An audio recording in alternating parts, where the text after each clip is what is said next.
Block प्रमुख गणेश चंदोला ने आज अपने कार्यालय में प्रेस वार्ता आयोजित की, जिसमें उन्होंने अपने इन 4 महीनों के कार्यकाल में किए जा रहे कार्यों को मीडिया के सामने रखा। अपनी प्रेस वार्ता में उन्होंने कहा कि जनता द्वारा मुझ पर जो भरोसा किया गया है, मैं जनता की उम्मीदों पर खरा उतरते हुए क्षेत्र के विकास कार्य हेतु समर्पित हूँ। बाकी सुनिए उन्हीं की जुबानी। धन्यवाद करना चाहूँगा। जो हमारे 4 महीने का कार्यकाल रहा, तो इस 4 महीने के कार्यकाल में जो हमारा ब्लॉक मुख्यालय है, आप लोगों ने देखा होगा ब्लॉक मुख्यालय में इससे पहले जो ये हमारा ऑफिस है, मैं यहीं से शुरू करता हूँ। इस ऑफिस की स्थिति बहुत जर्जर थी, तो हमने अपने ऑफिस से शुरुआत करी और इस ऑफिस को एक नया रूप दिया। उसके बाद हमने जो हमारे यहाँ पर खंड विकास अधिकारी जी हैं, उनका ऑफिस ठीक कराया और उसके बाद हमने जो हमारा हॉल है, जो ब्लॉक का सभागार है, हमने इस हॉल की स्थिति बहुत जर्जर थी, जबकि नई बिल्डिंग बनी हुई है, इस पे हर साल पेंट होता है। उसका आजकल हम इस हॉल को ठीक करवा रहे हैं और महिलाओं की समस्याओं को देखते हुए हमने ब्लॉक सभागार के बाहर जो हमारा फील्ड है, इस फील्ड के बगल में जो हमारे पे जगह बची हुई थी, इस जगह में हम महिला शौचालय और पुरुष शौचालय दोनों शौचालयों का निर्माण कर रहे हैं, जो बहुत जल्द बनकर तैयार हो जाएंगे। साथ ही हमारे ब्लॉक में एक बिल्डिंग है यहाँ पीछे, शायद आप लोगों ने देखी भी होगी और आप लोग जरूर देखने जाएंगे। तो जब हमने उस बिल्डिंग की स्थिति देखी वहाँ पर जाकर, उस पर न दरवाजे, न शीशे, न रंग पेंट, उसके अंदर तक लोगों ने आग जला रखी है और गंदगी इतनी कर रखी है कि आपको मैं बता नहीं सकता हूँ। तो हमने अपने इस 4 महीने के कार्यकाल में उस बिल्डिंग को भी ठीक करवा रहे हैं। साथ ही जो हमारे ब्लॉक में जो पुराने काम छूटे हुए थे, जो लोग समय पर नहीं कर पाए, तो हमने सबसे पहले गांव में वो काम करवाए हैं और लगभग वो काम पूर्ण भी हो चुके हैं और जो बचे हुए हैं उनमें कार्य चल रहा है। जो हमारा लक्ष्य है, पहला लक्ष्य हमारा क्या है, हम ब्लॉक मुख्यालय को ठीक करेंगे। यहाँ पर जो अव्यवस्थाएं हो रखी हैं, उन व्यवस्थाओं को हम ठीक करने पे लगे हुए हैं। आप जब यहाँ से बाहर निकलोगे या आप जब ब्लॉक के रास्ते पे आते हैं, जो हमारा परखाल पुल है, परखाल पुल से लेके ब्लॉक मुख्यालय का जो मेन रास्ता हमारा, आप उस रास्ते की स्थिति देख रहे हैं। उस रास्ते की स्थिति बहुत खराब है। हम उस रास्ते को 1 महीने के अंदर या 1.5 महीने के अंदर आप उसको सबसे पहले बनवाएंगे। साथ ही हमारे नानगढ़ बाजार में पार्किंग की बहुत समस्याएं हैं। यहाँ पर पार्किंग के लिए गाड़ी खड़ी करने की जगह नहीं है, तो हम एक तो नानगढ़ मार्केट में पार्किंग की योजना बना रहे हैं और हम सब लोग मिलजुल कर उस पर काम कर रहे हैं। और जैसे हम जगह फाइनल करते हैं, उसके एक तो हम यहाँ पर पार्किंग का निर्माण करेंगे। नंबर दूसरी बात, हमारा जो ये हॉस्पिटल का है, जो ये मामला कई वर्षों से सबका है कि हॉस्पिटल का उच्चीकरण होना चाहिए, ये होना चाहिए, तो उसके लिए भी उस पर भी हम काम कर रहे हैं और उसका भी आपको बहुत जल्द अच्छा रिजल्ट देखने को मिलेगा।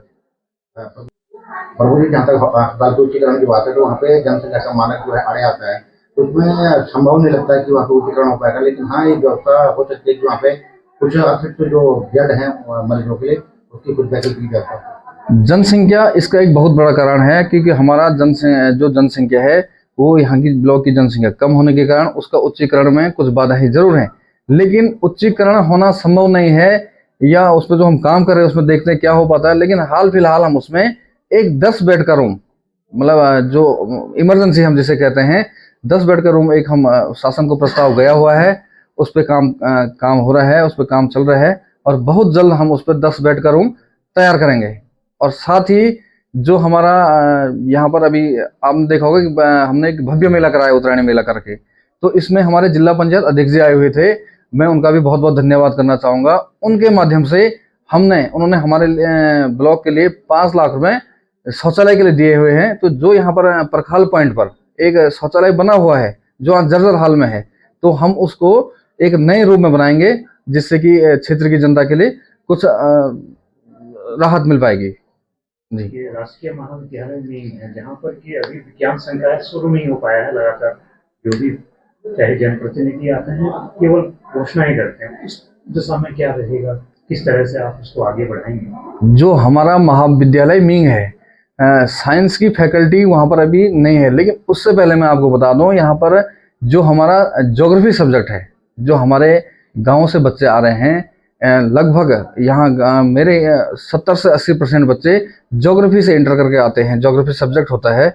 और हमारे यहाँ पर विज्ञान संकाय तो नहीं है, साथ में ज्योग्राफी भी नहीं है। तो हम इन दोनों सब्जेक्टों के लिए बात कर रहे हैं और कोशिश रहेगी कि जल्द से जल्द इन साइंस की फैकल्टी भी खुले और ज्योग्राफी सब्जेक्ट भी हमें मिले। हाँ, कुछ वहाँ पर ज़मीन का भी विवाद है, जिसमें ज़मीन नहीं मिल पा रही है, जिसलिए साइंस की फैकल्टी मतलब लैब बनाने के लिए ज़मीन पर्याप्त नहीं है, लेकिन उस पर भी काम हो रहा है। उसके लिए भी आपको बहुत जल्द आपको वहाँ पर साइंस लैब और ज्योग्राफी सब्जेक्ट का मिलेगा आपको देखने को। नई बीडीसी होने वाली है 23 तारीख को, उसको लेकर के क्या उत्साह है?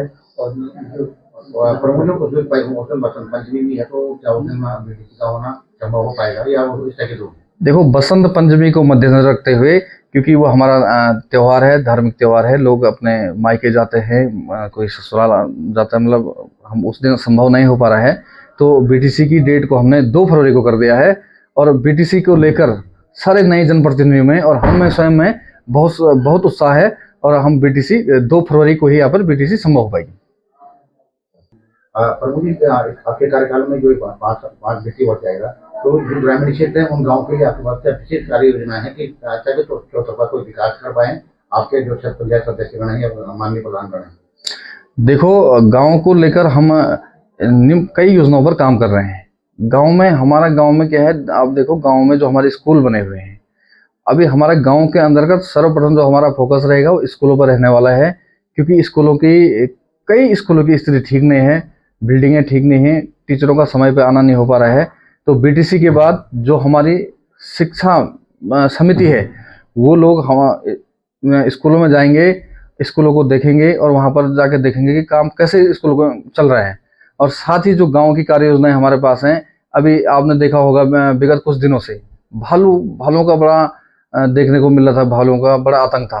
तो उसके लिए हम गांव में जा करके लोगों से, जो गांव में झाड़ियां हो रखी हैं, या अभी गांव में आपने देखा होगा हर गांव में लगभग ये पिट बन चुके हैं, जिसमें लोग जाके कूड़ा डाल रहे हैं, मतलब कूड़ादान बने हुए हैं, और कूड़ादान क्या है, ओपन बने हुए हैं। तो हमारा गांव में उन कूड़ादानों को बंद करने का भी एक फैसला है, जिसमें उसको हम बहुत जल्द से जल्द सारे कूड़ेदानों को बंद करेंगे, जिससे कि जंगली जानवर वहाँ पर खुला ना घूम पाए। विभिन्न क्षेत्रों में जो आज भी सड़कों की मांग जनता कर रही है, कहीं सड़कें प्रस्तावित हो गई हैं, कहीं सर्वे की बात अधर में लटकी है, कहीं वन क्षेत्र का मामला है, कई तो सड़कें ढंग से लटकी हैं, कई नई सड़कों की मांग भी है।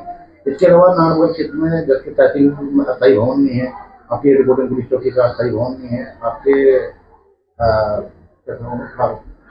पशुपालन का जो जीर्ण हालत में स्वास्थ्य केंद्र है वो उसकी मरम्मत हो नहीं पाई। तो कई ऐसे विषय हैं जिनको हम चाहते हैं कि आपके माध्यम से, और आपने भी हमसे कहा कि हम आपके माध्यम से काम करने के लिए, तो क्या इसमें क्या कुछ करने वाले हैं?